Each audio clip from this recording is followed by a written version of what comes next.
ইমরান, আজ কিছু কথা বলতে চাই তোমায়।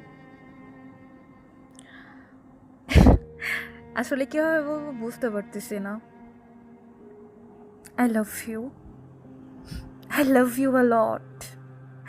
প্লিজ আমার ভালোবাসাটা অ্যাকসেপ্ট করো। আমি না আসলে তোমাকে ভালোবাসার জন্য একেবারেই প্রস্তুত না। কেন পারবে না? শুনতে চাও আমার গল্পটা? হুম, শুনতে চাই। তাহলে শোনো। আমি মনে হয় কাউকে মন থেকে ভালোবাসতে পারবো না।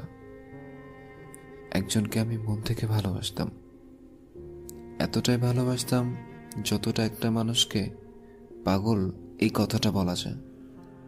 কি করিনি তার জন্য! তাকে পাওয়ার জন্য বেহায়ার মতো অনুই বিনয় করতাম। এটাই সব থেকে বড় ভুল করেছিলে। তাকে ভালো রাখার জন্য নিজেকে কষ্ট দিতেও বিন্দু মাত্র চিন্তা করতাম না। সে যেভাবে চাইতো আমি সেভাবেই চলতাম। তবুও সে না নানা অজুহাত দিত আমার না হবার। আচ্ছা, তারপর? ভুল আমারই। আমি এটা করেছি, সেটা করেছি, আমি সব মেনে নিতাম। ঠিক আছে বলো, তুমি যেভাবে চাও আমি তাই করছি। তবুও কেন তুমি আমার হয়ে থাকছো না? হুম, কেন করতে? সে তারপরও আমার হয়ে থাকতে চাইতো না। অবশেষে সে অন্য কারো হয়ে গেল, এত স্বপ্ন, এত স্মৃতি ভুলে। তারপর থেকে আমি না আর আগের মতো নেই। কাউকে ভালো লাগে না, নিজেকেও ভালো লাগে না। কারো প্রতি মায়া জন্মায় না, ভয় হয়।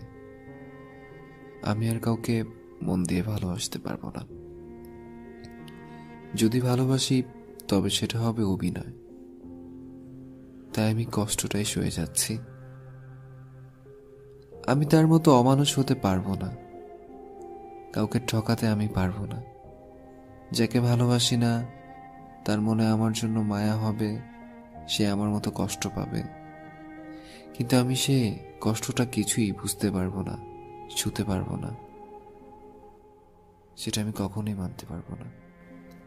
তবে হয়তো একদিন কাউকে নিজের করে নিব এবং তাকে আমি আগের জনের চেয়েও বেশি ভালোবাসবো। সে ভালো মানুষ হলে আমার ভালোবাসার মূল্য অবশ্যই দিবে।